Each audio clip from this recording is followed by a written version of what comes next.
పాము కాటుకు గురై చనిపోయాడని భావించి 8 ఏళ్ల క్రితం గంగా నదిలో వదిలేసిన కన్న కొడుకు సన్యాసి అవతారంలో ఇంటికి తిరిగొచ్చిన సంచలన సంఘటన బిహార్ రాష్ట్రంలో వెలుగు చూసింది. ఎప్పుడో కన్ను మూశాడనుకున్న కొడుకు 8 సంవత్సరాల తర్వాత ప్రాణాలతో ప్రత్యక్షమై ఊర్లోని అందరినీ పేరు పేరున ఆప్యాయంగా పలకరించడంతో స్థానికులు ఒక్కసారిగా కూడా షాక్కి గురయ్యారు. చనిపోయిన కన్నబిడ్డ సురక్షితంగా తిరిగొచ్చాడన్న ఆనందం ఒకవైపు ఉంటే, అతన్ని పూర్తిగా కుటుంబానికి అప్పగించాలంటే లక్షల రూపాయలు ఇవ్వాలంటూ సాధువు పెడుతున్న కండిషన్లతో ఆ నిరుపేద కుటుంబం తీవ్ర ఆందోళనలో మునిగిపోయింది. బీహార్లోని బెగుసురాయ్ జిల్లా భగవాన్పూర్ పోలీస్ స్టేషన్ పరిధిలోని మానోపూర్ ముషహరి గ్రామానికి చెందిన కవితాదేవి రాంప్రీత్ దాస్ దంపతులకు రాహుల్ చిన్న కుమారుడు. రోజువారీ కూలీ పనులు చేసుకుంటూ జీవించే నిరుపేద కుటుంబం వీరిది. 8 ఏళ్ల క్రితం అంటే రాహుల్కు 12 ఏళ్ల వయసు ఉన్నప్పుడు పూలు కోయడానికి అలాగే కాలకృత్యాలు తీర్చుకోవడానికి ఇంటి వెనక నది ఒడ్డుకెళ్లాడు. అదే సమయంలో పొదల్లో దాగి ఉన్న ఓ విషసర్పం రాహుల్ను తీవ్రంగా కాటువేసింది. బాలుడు కేకలు వేయడంతో గమనించిన కుటుంబ సభ్యులు ముందుగా గ్రామంలోని నాటు వైద్యుడి వద్దకు తీసుకెళ్లి మంత్రాలు వేయించారు. పరిస్థితి ఏమాత్రం కుదుట పడకపోవడంతో వెంటనే భగవాన్పూర్లోని ఆసుపత్రికి తరలించారు. ఆసుపత్రిలో చికిత్స పొందుతూ రాహుల్ ప్రాణాలు విడిచాడని వైద్యులు ధృవీకరించారు.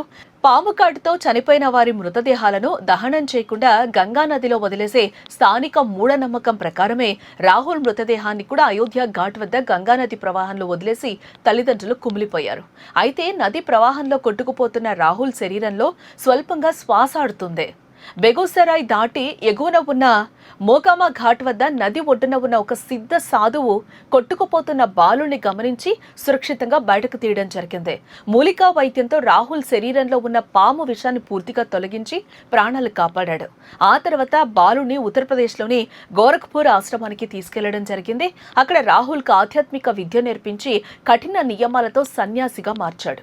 8 ఏళ్ల సుదీర్ఘ సాధన పూర్తయ్యాక నీ సొంత ఊరికి వెళ్లి కన్నతల్లి నుంచి మొదటి భిక్ష తీసుకో అని గురువు ఆదేశించాడు. దీంతో రాహుల్ చేతిలో సారంగి వాయిద్యం పట్టుకుని భుజాన సంచి వేసుకుని సాధు వేషంలో స్వగ్రామానికి బయలుదేరడం జరిగింది.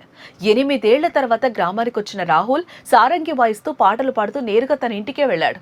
కన్నతల్లి కవితాదేవిని, తండ్రి రాంప్రీత్ దాస్ను, బాబాయ్ చంద్రదేవ్ దాస్ను, అత్తను, అన్నను పేరు పేరున పిలిచాడు. కంటి ముందు సాధువు రూపంలో నిలబడ్డది తన కొడుకేనని నమ్మలేకపోయిన తల్లిదండ్రులకు రాహుల్ చిన్నప్పుడు పడ్డ దెబ్బ గాయాన్ని చూపించాడు. పాత గాయాన్ని చూసి గొంతును గుర్తుపట్టి ఆ తల్లి కన్నీటి పర్యంతమైంది. తన కన్న కొడుకే తిరిగొచ్చాడని కౌగిలించుకుని ఏడ్చేసింది.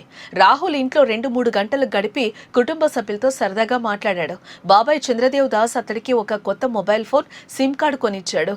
ఈ క్రమంలోనే కథలోకి ఊహించిన పెద్ద మలుపు వచ్చింది. రాహుల్ తిరిగి గోరఖ్పూర్ ఆశ్రమానికి వెళ్లిన తర్వాత అతడి గురువు నుంచి కుటుంబ సభ్యులకు ఫోన్ వచ్చింది. రాహుల్ను శాశ్వతంగా మీ ఇంటికి పంపించాలంటే 2 లక్షల నుంచి 2.5 లక్షల వరకు పంపించారని సాధు డిమాండ్ చేశాడు. రాహుల్ వైద్యం కోసం, ఇన్నాళ్ల సంరక్షణ కోసం అయిన ఖర్చులతో పాటు ఆశ్రమంలో పెద్ద విందు ఏర్పాటు చేయాల్సి ఉంటుందని స్పష్టం చేశాడు. రోజువారీ కూలీ పనులు చేసుకునే ఆ పేద కుటుంబం అంత పెద్ద మొత్తంలో డబ్బులు ఎలా తెచ్చివ్వాలో తెలియక అయోమయంలో పడిపోయింది. మరోవైపు ఈ వింత ఘటనపై స్థానిక పోలీసులు తీవ్ర అనుమానాలు వ్యక్తం చేస్తున్నారు.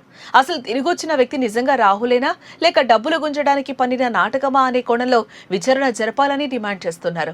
కేవలం పాత గాయం చూసి నమ్మడం కాకుండా పాత జనన ధృవీకరణ పత్రాలు, ఆధార్ కార్డు వివరాలు సరిపోల్చడంతో పాటు బ్లడ్ టెస్టు, DNA పరీక్ష నిర్వహిస్తేనే అసలు నిజం బయటపడుతుందని కుటుంబ సభ్యులు భావిస్తూ ఉన్నారు.